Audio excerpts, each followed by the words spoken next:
I'm Edlin, an ESL language instructor.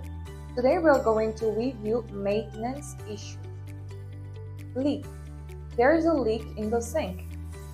Clogged. The toilet is clogged. Noise. There is a strange noise coming from the HVAC system. Dripping. The shower faucet is dripping. Cooling. The AC is not cooling. Crack. There is a crack in the window.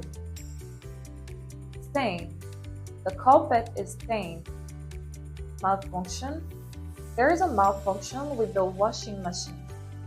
To see more useful content like this, check out the other resources we have for you. Thank you for learning with us. See you in the next lesson.